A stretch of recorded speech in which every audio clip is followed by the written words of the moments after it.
Je suis pas du tout issu d'une famille ni entrepreneur ni investisseur, donc j'avais pas forcément ces codes et ces automatismes, mais j'ai le père d'un pote, un peu mon père riche, tu vois, comme de Robert Kiyosaki, qui me dit, bah Max, au lieu de bosser le week-end pour les autres, je t'achète une ruine, tu la rénoves pour toi. J'avais 700 € sur le compte à l'époque, j'ai acheté mon premier bien. Ce qui est bien en France, c'est qu'on peut investir même si on n'a pas d'apport. Mes premières opérations, je les ai achetées financées à 100% par la banque. Ce que tu nous dis, c'est qu'à l'époque, c'était encore le cas, tu pouvais investir ici Exact. pour ta première acquisition sans apport, sans mise de fonds. C'est ça. En France, c'est parfait si tu as envie de démarrer. Au Canada, c'est bien si tu as envie d'exploser.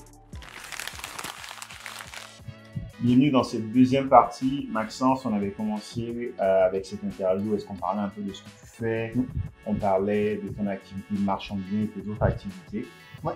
Là, je voudrais un peu m'intéresser plus à la partie entrepreneur, à la personne qui au quotidien passe à travers ces difficultés, parce qu'on va le dire, l'entrepreneuriat, c'est quelque chose de difficile, même si c'est montré aujourd'hui sur Instagram comme étant quelque chose de glamour. Ouais, c'est clair. C'est quelque chose de très difficile, mais c'est justement pour ça que c'est intéressant, parce que c'est la personne qu'on devient en passant à travers ces épreuves qui fait qu'aujourd'hui, on a la vie qu'on a. Quand tu as commencé dans ces différentes activités, comment tu as réussi à convaincre la personne la plus importante dans ta vie, qui est ta femme, de t'accompagner dans ces projets? C'est une très bonne question. Et pour moi, je trouve qu'il n'y a rien de mieux que le résultat et le concret. Je suis un gars de terrain, j'aime bien les travaux et on en a discuté aussi, j'aime bien être sur le terrain. Et j'aime pas forcément essayer de convaincre sur des dires tant que j'ai pas montré. C'est pareil, toutes les personnes que j'accompagne, je leur dis, regarde ce que je fais, ça te parle pas, si ça te parle, bah viens on embarque et on fait quelque chose ensemble. Et du coup, ma femme, c'était pareil, je lui ai dit, écoute, fais-moi confiance, juste, je vais faire une première opération, je vais acheter un premier appartement, je vais le rénover, on va le revendre quelques temps après, si on gagne de l'argent, voilà, je t'aurais montré. Donc ça, c'était la première chose où je voulais déjà, premièrement, montrer par le résultat, de dire, ça fonctionne. Et deuxièmement, j'essaye de l'embarquer directement, de prendre part au projet sur un point qu'elle peut affectionner, notamment, comme on disait, c'était plus la décoration, l'ameublement, l'agencement. C'est un point où maintenant elle le fait tout, elle adore ça. Elle est issue du droit, donc vraiment la femme très carrée, très droite, vraiment très très carrée. Et à l'inverse, c'est un peu un échappatoire, elle a ce côté artistique où tu vois, c'est la déco, tout ça, ça le fait partir. Donc j'ai dit par contre, j'ai besoin de toi, si ça te dérange pas, tu prends part au projet, mais tu prends part sans avoir de risque ou de responsabilité, tu vois. T'as que le fun que tu peux avoir dans ce projet. Donc je pense que c'était les deux qui ont fait que elle a pu embarquer dans ce premier projet, ça a fonctionné. Et après, bah, c'est parti. Allons plus au niveau émotionnel. C'était quoi ta réaction?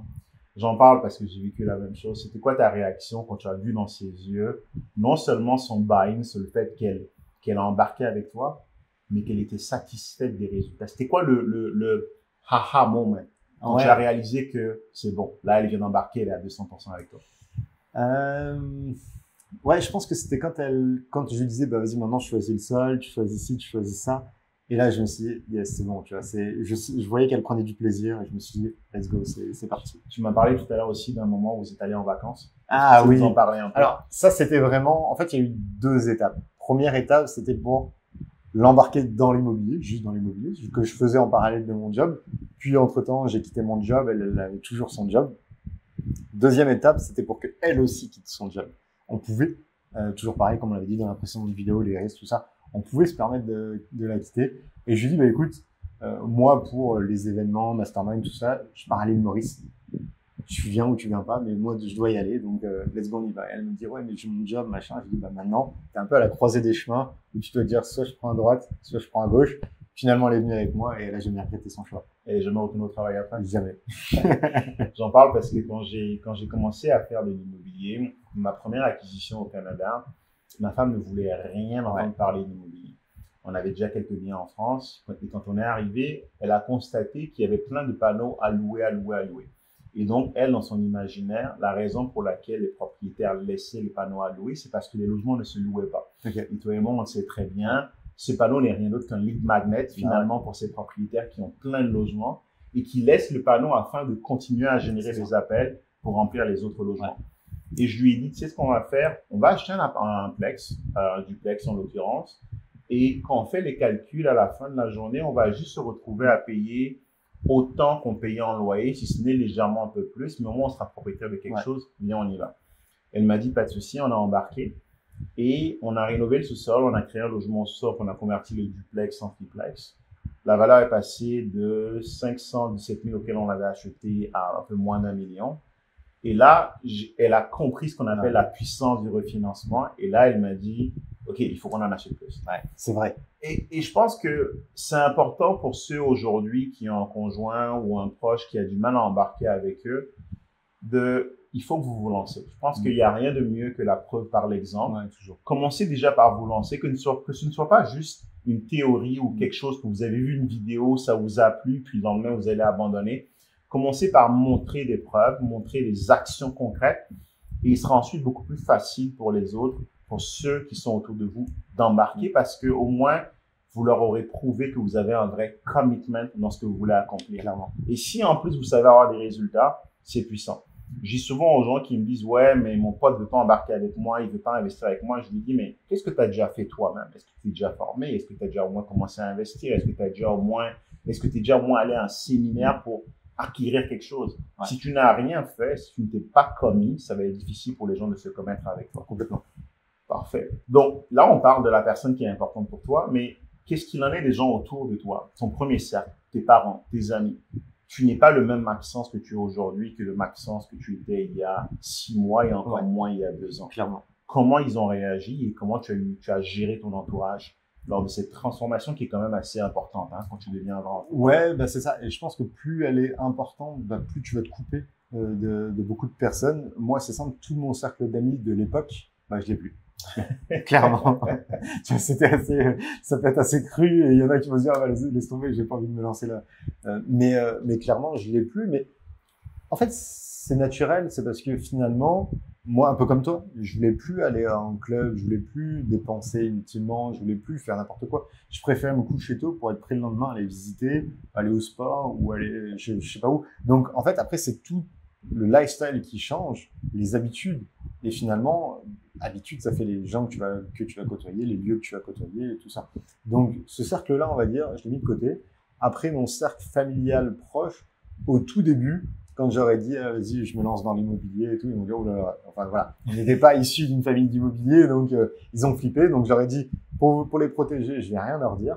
Par contre, le jour où j'ai acheté et j'ai revendu, là, j'ai dit, bah, tu te souviens, je t'avais parlé de ça, ouais, non, mais laisse tomber et tout. Et j'ai dit, bah, ouais, ça marchait, tu vois. Et donc, c'est là où, toujours pareil, la preuve par exemple, si t'es pas prêt à entendre tout de suite ce que j'ai envie de faire et que t'es pas partie prenante dans mon projet, ce qui était le cas de ma famille, par exemple, bah, je te sors, comme ça, je te protège aussi, moi, je me protège aussi, et je le sors, mais par contre, je reviens en disant, bah voilà, ça marche, 1 fois, 2 fois, 3 fois. Et même encore maintenant, j'ai mon père qui me dit, mais ça marche bien, les affaires, comment ça va, t'arrives à en vivre?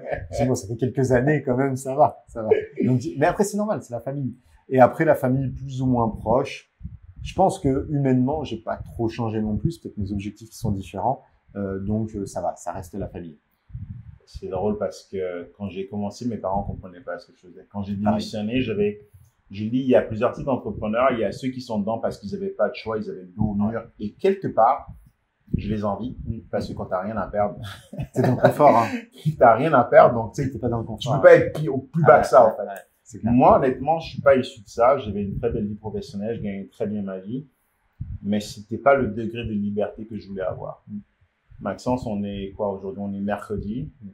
Il est 15h.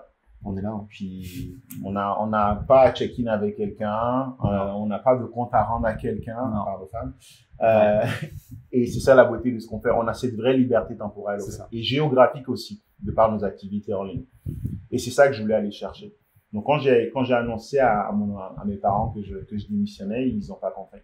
Ma femme aussi, d'ailleurs, ça l'a même un peu inquiété. Mais derrière, avec les preuves, avec les résultats, tranquillement, je les ai ralliés à ma cause.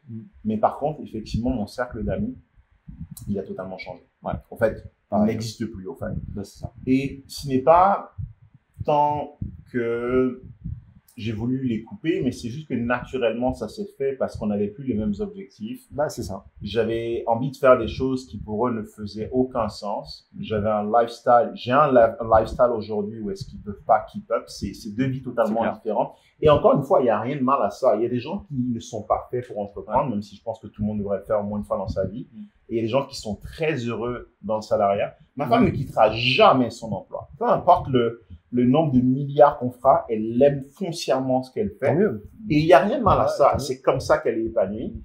Il y a des gens qui n'adhèrent pas à la vie que j'ai aujourd'hui et c'est OK. C'est pour ça que la distance est créée. Ouais. Mais la réalité aussi, c'est que derrière, j'ai trouvé un nouveau cercle. On ne serait pas en train d'avoir cette conversation si on n'avait pas vécu les mêmes réalités, les mêmes challenges, passer à travers les mêmes épreuves, mais aussi les mêmes réussites. Donc, il faut être OK avec le fait que votre environnement va évoluer avec qui vous êtes. Complètement. On a parlé des proches, on a parlé des conjoints. Qu'est-ce que tu penses des trolls d'Internet? Je suis un peu sur Instagram, c'est un peu la plateforme que j'aime le moins parce que malheureusement, c'est une plateforme où est-ce qu'on voit beaucoup les highlights qui marchent bien.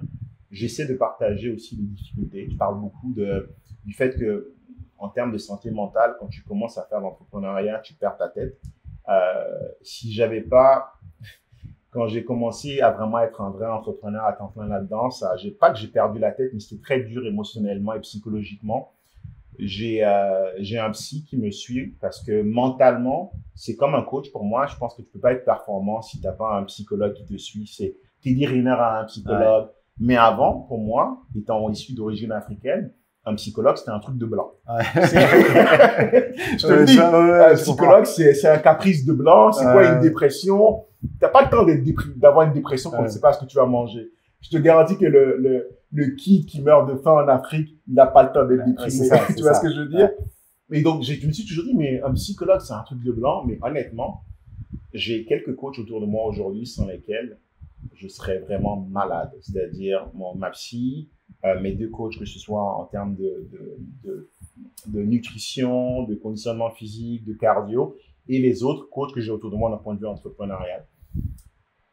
Et une chose qui m'ont vraiment aidé à faire, c'est bien gérer ce qu'on appelle les haters. Ouais. Aujourd'hui, très honnêtement, plus ça hate et plus ça me fait plaisir. J'ai des posts où est-ce que tu peux voir, je me fais exploser. Je crois qu'un jour, quelqu'un m'a comparé à, il m'a dit, encore un autre, le Oussama du Canada. Okay. Honnêtement, je ne le connais pas personnellement Oussama, mais j'ai pris ça comme étant un compliment. Mais j'ai énormément de gens qui trollent sur Instagram. Comment tu gères ça? Moi, déjà, je le prends bien. Dans le sens où, si j'ai des haters, c'est que j'ai des résultats qui peuvent paraître... Tu vois, ce qui me fait rire en parlant de ça indirectement, à un moment, je fais une pub avec Brice sur YouTube et ça m'envoie résultats irréalisables. Et là, je me dis, oh putain, j'ai réussi à faire un truc qui était pas mal, tu vois. C'était genre, non, on vous a refusé la pub parce que c'est... Je me suis dit, ah, mais en fait, c'est pas mal, tu vois. Donc, même YouTube est un peu en mode haters, tu vois. Et je me dis... Moi, je sais que j'ai rien à me reprocher parce que tout ce que je partage, c'est vrai. Bah, la preuve, tu vois, on est là. Et c'est ce que j'aime bien dire à toutes les personnes qui viennent me voir. Et je dis, bah, venez sur un projet, on en discute. Et là, on va aller se balader dans le village tout à l'heure. J'ai acheté le bâtiment là, j'ai acheté 3 fois plus grand là-bas, tu vois. Je vais rencontrer le maire, tu vois, à côté. Donc, je fais mon bise, tu vois, je suis là. Si j'ai un haters, c'est que j'arrive à avoir des résultats que lui trouve incroyables. Donc, je me dis, putain, c'est cool. Mais, moi, j'ai envie de me dire, j'ai envie de faire comme Luc Poirier, de faire un bâtiment à 240 millions. Donc, à l'inverse, je me dis, un haters auprès de moi, il joue petit, tu vois. Parce que je suis pas très grand par rapport à ce qu'il peut y avoir, tu vois. Mais c'est pas grave, je suis quand même bien. C'est-à-dire que je me dis, je suis sur la bonne voie. Aux États-Unis, on dit, en anglais, if they are not hating, your shit is not popping. Exactement. C'est-à-dire que s'ils sont pas en train de haïr, c'est que t'es pas en train de faire des grandes choses. La vidéo qui m'a attiré le plus de vues, c'est une vidéo où je parle de mon terrain que j'ai acheté à Québec, où est-ce qu'on a acheté un terrain à 1,5 et aujourd'hui il est évalué à 8 millions. Et j'ai tellement de gens qui m'ont dit, mais c'est impossible, t'as jamais pu faire ça. Et je me suis dit, je vais le prendre comme étant un enseignement. Parce qu'effectivement, toi et moi, on parlait aujourd'hui de chiffres.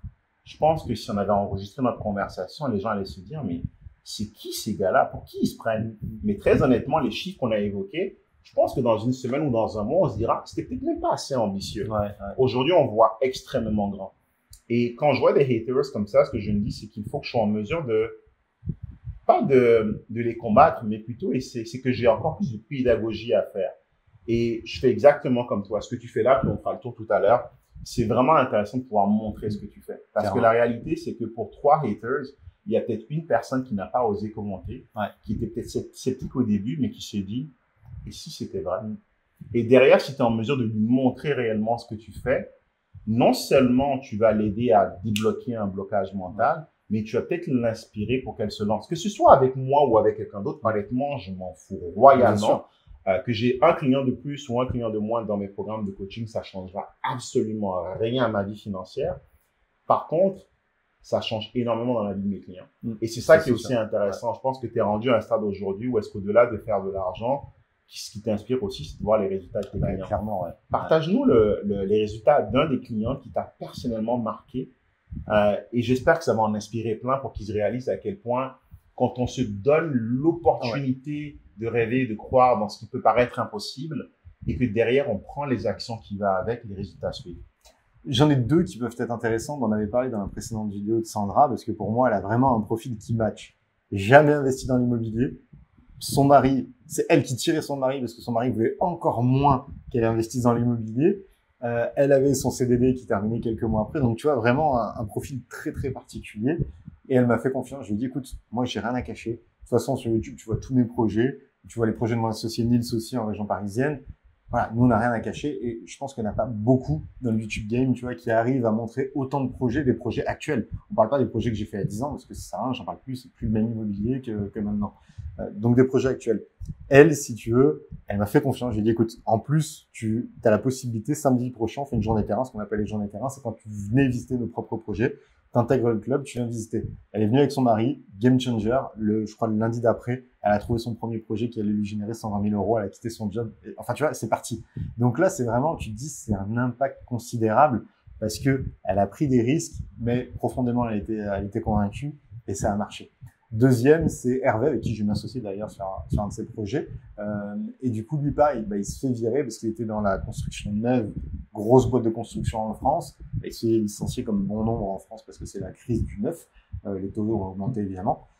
Et lui, du coup, il arrive au pied du mur où il est quand même jeune pour travailler, mais entre guillemets trop vieux d'un point de vue professionnel, ou dans le genre de boîte on va lui dire mais t'es un senior, on va te payer trop cher, ça va nous coûter trop cher et on veut plus des jeunes. Et en fait lui pareil, en l'espace de 3 semaines il a intégré notre accompagnement. 3 semaines après il a trouvé 3 projets, 400 000 euros de marge, tu vois, et je vais m'associer sur les projets avec lui. Et donc c'est là où tu te dis en fait t'as tellement un switch qui peut être rapide en fonction de la décision que tu vas prendre, l'énergie que tu vas mettre dedans et la détermination, que pour moi, c'est des transformations qui sont faites. Tu sais, c'est un peu comme un interrupteur, tu fais on-off, tu vois. C'est genre, tu quittes ton job, tu sais, t'es limite au plus bas, tu dis putain, là, en plus, je dois payer les études de mes enfants et tout l'année prochaine, je sais pas comment je vais faire. En mode on, et là, c'est bon, c'est reparti. J'ai repris confiance en moi et je pars, tu vois. Donc vraiment, ça, c'est les deux les plus récents que je peux te partager. Je rebondis là-dessus et je vais aller plus loin en disant que j'ai plein de mes programmes que je pourrais offrir gratuitement, mais je ne le fais pas pour des raisons financières, mais parce que j'ai constaté que la transformation, elle a lieu dans la transaction. Clairement.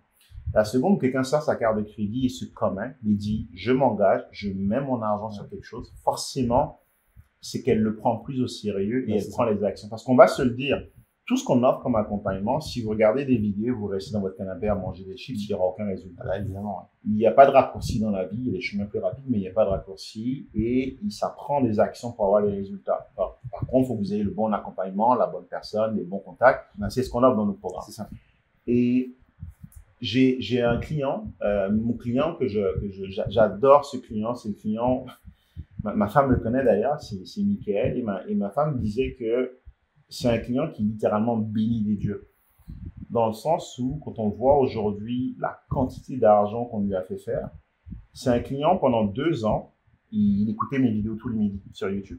YouTube est puissant d'ailleurs. Et quand je l'ai rencontré sur un appel, ça m'est jamais arrivé. Ça m'est jamais arrivé. Il est arrivé sur l'appel, il m'a dit « Uriel, est-ce que je peux partager mon écran ?» J'ai dit « Ok, qu'est-ce qui se passe ?» Je lui ai donné l'accès via Zoom, il a partagé son écran, il m'a montré ses comptes bancaires, il m'a dit « Uriel, voici tout ce que j'ai, combien tu veux ?» J'étais pas prêt. Ouais, c'est ouf. J'étais pas prêt. Mais c'est parce qu'il était déjà commis, au fait. Ouais. Et le lendemain, quand il était sur l'appel, il a fait un dépôt pour nos programmes. Et derrière, c'est quelqu'un qui voulait juste acheter une petite maison quelque part à côté de son travail. Et j'ai dit, c'est pas possible que tu vas faire ça. T'es un gars qui travaille extrêmement, t'es jeune, extrêmement discipliné, c'est un bodybuilder, ça te donne une idée de la discipline du gars. Et en l'espace de 6 mois, on lui a fait, il avait à peu près un patrimoine de 400, 500 000. Là, il a 1,5 million en 2 transactions. Et le rendement qu'il a sont ridicules. Mais c'est parce qu'il s'est commis, il s'est lancé, il a pris les actions qui vont avec. Et en fait, j'essaie de le décrire de la bonne manière, mais ça prend d'avoir une vraie transformation. Tu as parlé de switch. C'est vraiment d'avoir des skins in the game, donc d'être commis financièrement, mais aussi de devenir quelqu'un d'autre qui embrasse une méthodologie et qui se lance dedans. Quelque chose que j'ai commencé à faire, mais je vais le faire encore plus suite à la conversation qu'on vient d'avoir, comme quoi on apprend toujours, c'est justement ces journées terrain. C'est la base. Parce que c'est tellement difficile pour certaines personnes de se projeter tant qu'elles n'ont pas vu. Et j'en parle parce que moi, avec Michaela, on a un projet que je l'accompagne. J'ai des projets aussi en cours. Et j'ai beaucoup dans mes clients des gens qui sont des couples. Ouais. Et il y a toujours un peu ce conflit en interne. Monsieur veut le faire, mais madame a peur. Donc, madame ne veut pas que monsieur prenne l'argent du couple pour investir. Madame veut se lancer, mais monsieur a des questions d'ego. Il n'a pas réussi à faire par lui-même. Pourquoi est-ce qu'il aurait besoin d'un étranger? C'est lui l'homme du couple, donc il veut pas que madame fasse de quoi. Et la manière dont je pense qu'il faudrait adresser sur les choses-là, c'est les amener sur le terrain, en fait. Clairement. Et ce que tu viens de dire là est tellement puissant parce que je réalise que je ne le fais pas assez. Allez sur le terrain, allez voir par vous-même. Parce qu'à la fin de la journée, on est dans un de tes projets. De l'extérieur, ça ne pas vraiment. Tu sais, de l'extérieur, tu vois le potentiel. Tout de suite, je l'ai vu en disant, je fais ça, je fais ça, je fais ça. Mais quand tu rentres, là, tu te rends compte, ok, il y a quelque chose, tu vois. Je pense que c'est vraiment là la clé, c'est aller sur le terrain, en fait. Ouais, et tu vois, un truc qui est trop bien, surtout pour des personnes qui débutent, ce qui est ton cas et ce qui est mon cas, nous, ils débutent dans l'achat-revente, je leur dis, voilà les projets concrets que tu vas faire à dupliquer. Tu vois, j'ai un appartement sur Nice qu'on divise, on avait fait une journée terrain, il y avait Teddy et il y avait Amine, 2 participants différents. Je leur ai fait visiter 4 projets, donc mes 4 projets en cours, dont celui-ci et d'autres. Et notamment l'appartement à Nice. Et eux, les 2 voulaient commencer petit. C'est un petit projet, tu vois, c'est genre 200 000 € tout compris. 2 ou 3 semaines après, les 2 ont trouvé un projet exactement pareil. Et en fait, le fait d'être venu sur le terrain, d'avoir vu ça et que je leur explique tout, ils se sont dit, bah, je sais exactement quoi chercher. C'est ça qui me parle, tu vois. Et en fait, dès qu'ils arrivaient, ah non, Maxence, il a dit, ça c'est pas bon, ça c'est pas bon, next. Ou, ah bah là, ça c'est bon, ça c'est bon, ça c'est bon, let's go, j'y vais, tu vois. Les gens ont besoin de voir, mais aussi de vous. C'est une chose de croire que c'est possible, mais le voir, le toucher, ça rend ça encore plus palpable. Et c'est pour ça que je vous dirais, c'est, moi, des choses qui m'ont beaucoup aidé dans ma carrière, c'est d'aller faire des rencontres. Ce qu'on fait là aujourd'hui, ça m'a ouvert les yeux sur le marché français que je connaissais à petite échelle à travers mes investissements à Paris qui sont plus de la détention, de l'achat patrimonial. Et personnellement, j'étais hésitant sur l'envie de continuer à investir en France parce que les rendements que j'ai au Canada sont crazy, là. C'est fou ce que j'ai là-bas comparé à ce que je peux avoir ici. Donc, je préférais investir là-bas. Mais par contre, depuis que je t'ai rencontré, j'ai rencontré Jean la semaine dernière, je réalise la puissance finalement de ce qu'on appelle l'achat-revente, qui n'est rien d'autre que des flips que je faisais déjà là-bas. Mais ça prenait de rencontrer des gens, de voir des choses pour qu'il y ait un flip qui se passe dans mon cerveau pour me dire, go, voici la stratégie qu'on va implémenter. Mais ça, c'est en rencontrant des gens. Nous, ce qui nous aide, c'est nos médias sociaux. Mais pour les gens qui n'ont pas forcément une présence sur les médias sociaux, allez rencontrer les gens, allez à des séminaires, investissez dans juste une rencontre où vous allez parler à quelqu'un, vous allez serrer la main de quelqu'un qui va vous dire, j'ai 300 appartements à Montréal. Moi, c'est comme ça que j'ai commencé. Comme ça aussi, je réalise, c'était justement un événement du Club des investisseurs immobiliers du Québec. J'ai rencontré un gars, Antoine, qui avait 300 appartements, donc plein d'appartements dans le ghetto McGill. Et il me disait qu'il avait 300 appartements quand j'arrivais pas à en acheter un. Je me considère comme un gars intelligent. Je me suis dit, mais je suis pas plus bête que ce gars-là. S'il en a 300, c'est qu'il sait quelque chose que je ne sais pas. J'ai eu l'humilité de lui demander ce qu'il a fait et il m'a expliqué. C'est ce qui fait que je suis aujourd'hui devant vous. C'est ça. Je pense qu'il faut constamment aller rencontrer les gens, se former, se nourrir et du coup se donner l'opportunité d'apprendre de nouvelles choses. Clairement. Toi, en tant qu'entrepreneur aujourd'hui, dans quoi tu investis en termes de formation? C'est quoi les médias que tu utilises pour te nourrir et te faire grandir professionnellement?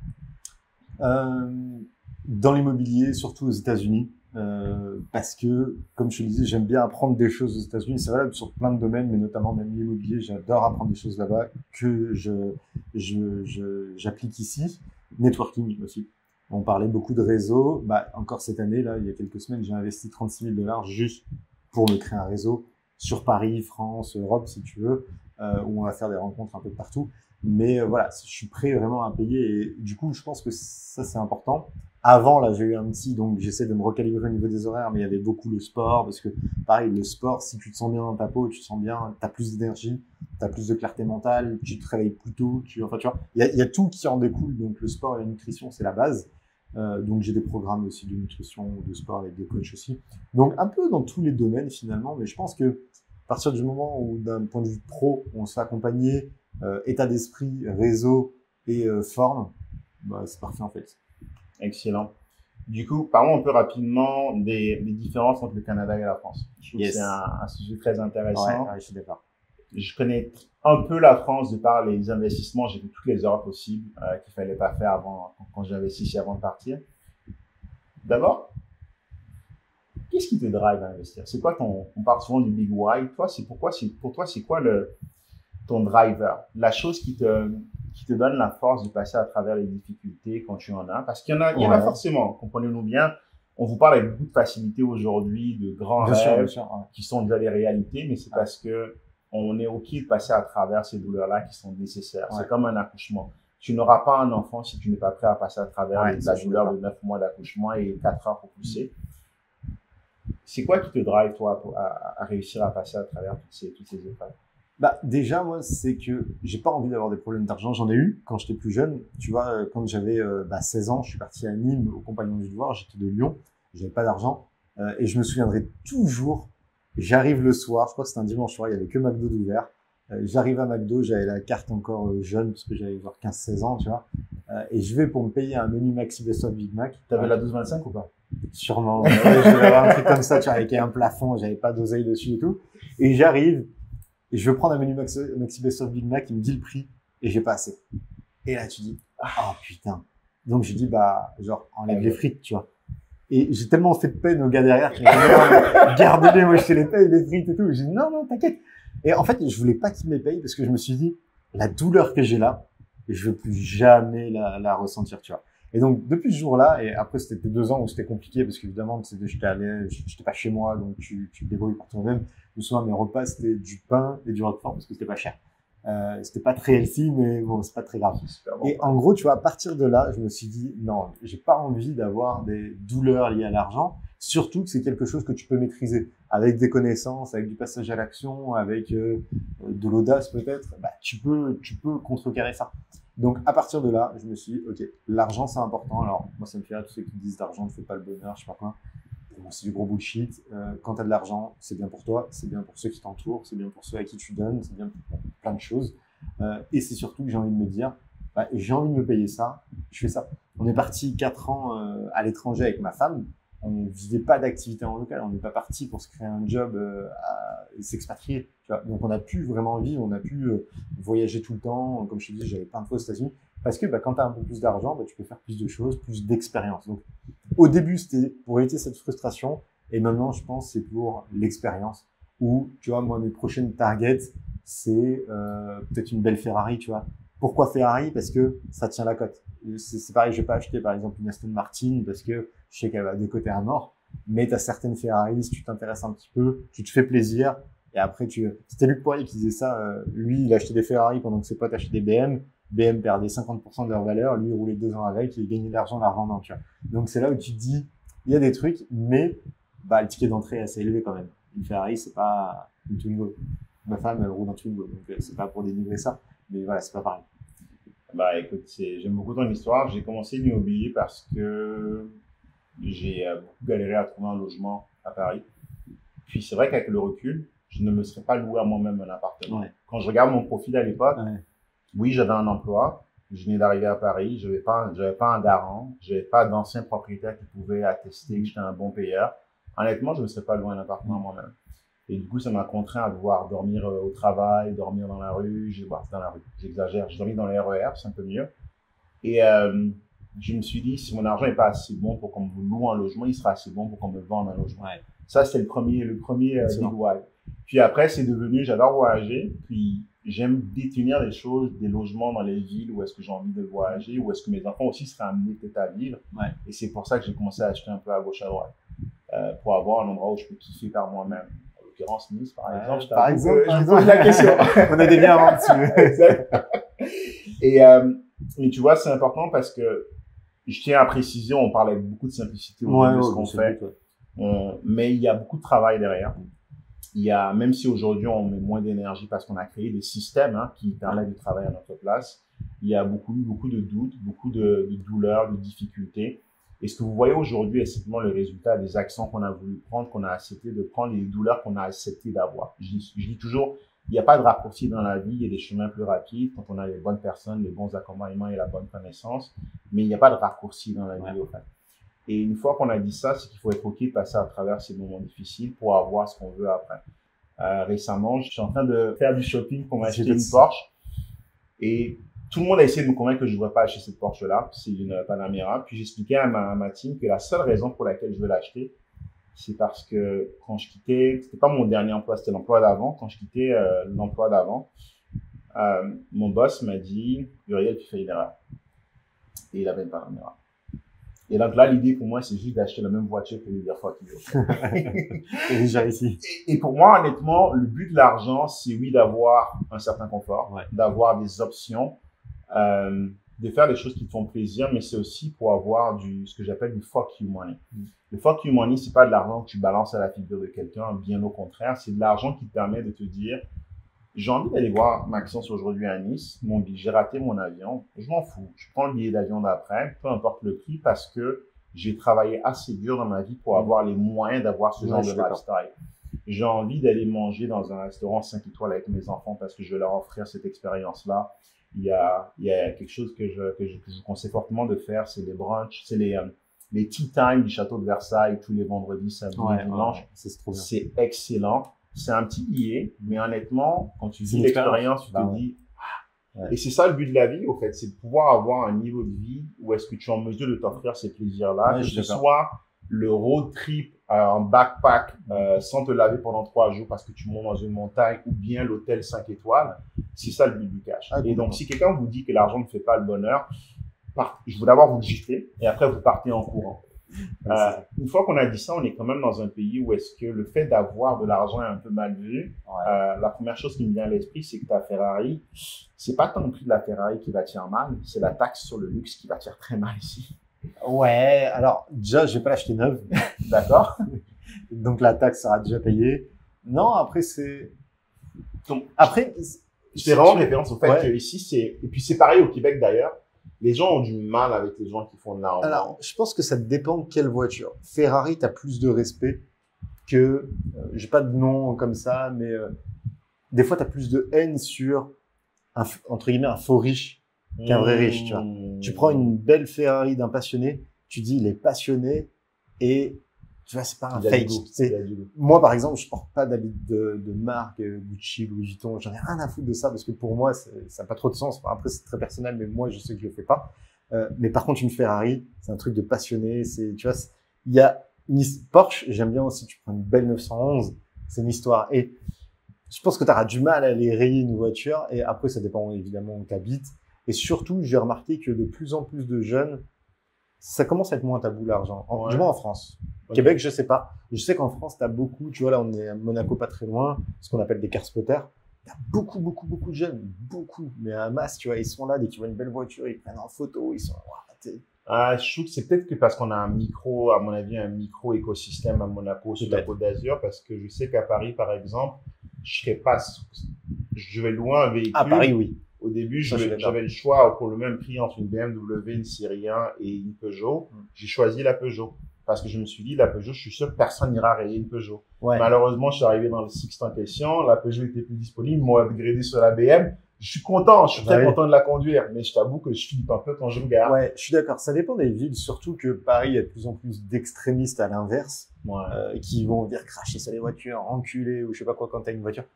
Ouais, c'est bon. Enfin, tu préfères un vélo, c'est très bien, mais c'est pas le goût de tout le monde, quoi. Tu vois, et tu l'as dit, t'as parlé des nouveaux riches. Jamais j'irai acheter un Urus, par exemple. Jamais j'irai acheter une Lamborghini parce que je trouve que c'est malheureusement un peu trop la marque des nouveaux riches. Alors que je suis d'accord avec toi, une Ferrari ou même encore une McLaren ou une Porsche, que tu as raison, la 911 ou bien encore la GTS, c'est des véhicules qui gardent extrêmement bien leur valeur, mais il y a effectivement une histoire derrière et quand tu t'y connais en moteur, tu sais que c'est quelque chose d'assez précieux. Ouais, je suis d'accord. Et tu vois, pour rebondir sur la Huracan, j'ai un pote qui s'était fait un kiff, il a adoré la Huracan il s'est acheté la Lamborghini Huracan et il m'a dit, bah là, il la revend parce qu'en fait, il passe pour un kéké, tu vois. Et pourtant, c'est un véhicule qui est incroyable, mais c'est vrai que la connotation, c'est Instagram, quoi. Ouais, voilà, c'est Instagram. nouveau riche À Dubaï, Instagram. 24 heures, oui, non, mais c'est ça, c'est ça. Donc, c'est pour ça, tu vois, je me dis, si tu trouves des modèles assez intéressants, je pense que ça peut être bien. Parfait. Écoute, merci beaucoup. Plaisir, je merci à suis toi. extrêmement content qu'on ait pu avoir cette conversation. C'est vraiment la première fois qu'on se rencontre. Ouais. Plus j'avance dans ce monde et plus je me rends compte qu'on a tous des chemins assez similaires, des réalités assez similaires, des obstacles assez similaires qu'on a eu à affronter et que la clé est tout le temps la même. Ouais. C'est prendre des actions, mettre l'énergie, avoir le bon mindset, investir en soi et constamment avancer dans la bonne direction avec le positivisme qui va avec. C'est ça, exactement. Un vrai plaisir. Merci à toi. Si vous voulez contacter Maxence, vous pouvez soit m'écrire ou le contacter directement via Instagram. Si vous voulez me contacter, vous allez aussi avoir juste en bas dans la description des liens pour soit prendre rendez-vous avec mon équipe ou bien participer à nos événements ou bien encore me parler directement à moi ou à mon équipe de différents projets. On se fera un plaisir de vous répondre. C'était Uriel en direct de Nice. Ce n'est pas la dernière fois. Il y aura une prochaine fois. Absolument. Un vrai plaisir. Yes, merci Maxence. Ciao, ciao.